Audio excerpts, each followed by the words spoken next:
Iran के साथ जंग आखिर ये हुई क्यों? क्या ये वाकई एक ज़रूरी कदम था या एक बहुत बड़ी तबाहकुन गलती?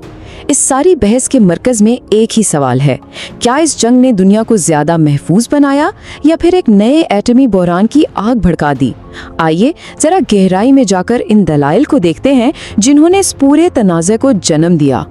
और यही वो बुनियादी सवाल है जिसका हम आज जायज़ा लेने की कोशिश करेंगे। क्या ये जंग दुनिया से एटमी खतरे को कम कर रही है या उसे एक ऐसी खतरनाक सतह पर ले जा रही है जिसका हमने पहले कभी सामना नहीं किया? तो सबसे पहले बात करते हैं जवाब की। आखिर वो क्या वजूहात थीं जिनकी बिना पर ये समझा गया कि फौजी कार्रवाई के अलावा कोई रास्ता ही नहीं बचा? इस सोच के सबसे बड़े हामियों में से एक थे जॉन बोल्टन, जो अमेरिका के कौमी सलामती के मुशीर रह चुके हैं। उनके लिए मसला ईरान की कोई एक पॉलिसी नहीं थी। उनका मानना था कि ईरान की हुकूमत बज़ाते खुद एक खतरा है, एक ऐसी हुकूमत जिससे बातचीत करना या सफारतकारी करना मुमकिन ही नहीं है। तो बोल्टन का केस क्या था? वो ईरान के पिछले 25 सालों के रिकॉर्ड को देखते हैं। वो कहते हैं कि देखें, ये लोग मुसलसल एटमी हथियारों के पीछे पड़े हुए, दहशतगर्दी की हिमायत करते हैं और जब भी मुज़ाकरात की मेज़ पर बैठते हैं तो धोखा देते हैं। इनके मुताबिक ये सब जाहिर करता था कि बातचीत के तमाम रास्ते बंद हो चुके हैं और अब फौजी कार्रवाई ही आखिरी ऑप्शन है। तो ठीक है, लेकिन असल सवाल ये है कि ईरान का एटमी खतरा था कितना बड़ा। इस पर आपको दो बिल्कुल अलग, एक दूसरे से बिल्कुल मुतज़ाद कहानियां सुनने को मिलती हैं, और इन कहानियों में फ़र्क ज़मीन आसमान का है। एक तरफ हैं जॉन बोल्टन, जो कहते हैं कि ईरान एटमी हथियार हासिल करने से सिर्फ एक बैंड ट्रांसफ़र की दूरी पर था जो उसे शुमाली कोरिया से मिल सकता था। लेकिन दूसरी तरफ कौमी सलामती के तज्जियाकार जो सिरीन स्यून हैं, जो कहते हैं कि नहीं भाई, ये इतना आसान नहीं है, ये एक पेचीदा अमल है जिसमें महीनों लगते हैं और इसे दुनिया की नज़रों से छुपाया नहीं जा सकता। सिरीन स्यून तो उससे भी आगे जाते हैं। वो कहते हैं कि ये बात ही बिल्कुल गलत है कि ईरान एटमी हथियार के करीब था। उनके मुताबिक खुद अमेरिकी इंटेलिजेंस एजेंसियां हर साल अपनी रिपोर्ट्स में कहती थीं कि ईरान का कोई फ़ाल एटमी हथियारों का प्रोग्राम चल ही नहीं रहा। ये जंग के जवाब पर एक बहुत बड़ा सवालिया निशान था। तो यहाँ एक बहुत अहम बात समझने की है। ये सारी बहस ब्रेकआउट की सलाहियत पर थी, मतलब हथियार बनाने के लिए जो सामान चाहिए उसे बनाने की सलाहियत, ना कि एक पूरा चलने वाला एटमी बम बनाने की। ये एक छोटा सा फर्क है लेकिन बहुत अहम है, जो अक्सर इस बहस में कहीं खो जाता है। अच्छा, तो अब आते हैं सफारतकारी पर। क्या बातचीत के सारे दरवाजे वाकई बंद हो चुके थे या कोई मौका था जो गंवा दिया गया? अगर जंग से कुछ महीने पहले देखें तो बड़ी अजीब तस्वीर नजर आती है। खुद अमरीकी सदर कह रहे थे कि ईरान डील करने के लिए बेताब है। ओमान के वजीर खारजा कह रहे थे कि एक मुआहदा बस होने ही वाला है। तो फिर अगर सिफारतकारी काम कर रही थी तो जंग क्यों हुई? लेकिन जॉन बोल्टन इससे बिल्कुल इत्तेफाक नहीं करते। उनका कहना था कि ये मुज़ाकरात तो सिर्फ एक दिखावा थे, ईरान की तरफ से वक्त हासिल करने की एक चाल।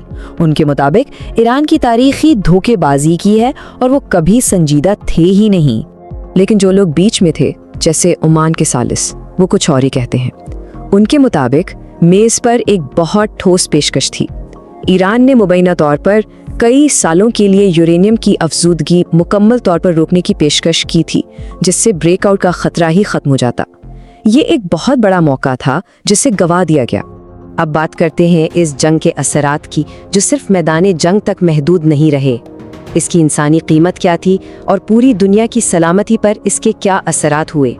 जंग की कीमत को अक्सर हम आदाद शुमार में नापते हैं, लेकिन कुछ नंबर ऐसे होते हैं जो भूलते नहीं।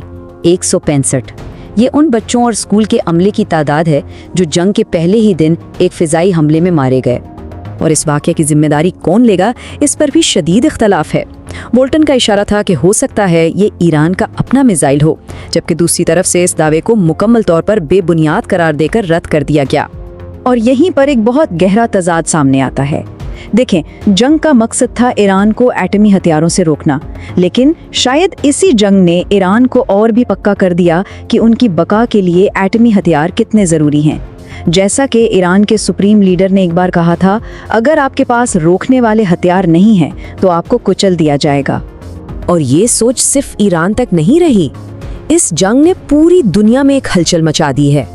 اب فرانس، جرمنی، جاپان، یہاں تک کہ سعودی عرب اور متحدہ عرب امارات جیسے ممالک بھی سوچ رہے ہیں کہ کیا پرانی سیکیورٹی کی ضمانتیں کافی ہیں یا انہیں اپنے دفاع کا خود انتظام کرنا پڑے گا۔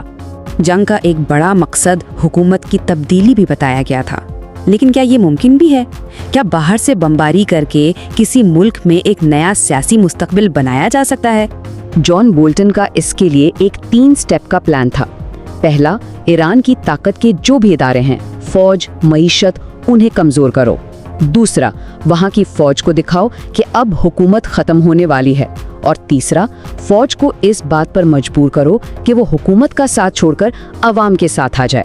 لیکن جو سرنسیون کہتے ہیں کہ ذرا تاریخ کو تو دیکھیں، تاریخ میں آج تک ایسا نہیں ہوا کہ صرف ہوائی حملوں سے کسی حکومت کا تختہ الٹ دیا گیا ہو، اس کے لیے ہمیشہ زمینی فوج بھیجنی پڑتی ہے۔ اور اس منصوبے کے ساتھ ایک اور مسئلہ بھی تھا، وہ یہ کہ امریکہ کے اندر ہی اس کی حمایت نہیں تھی۔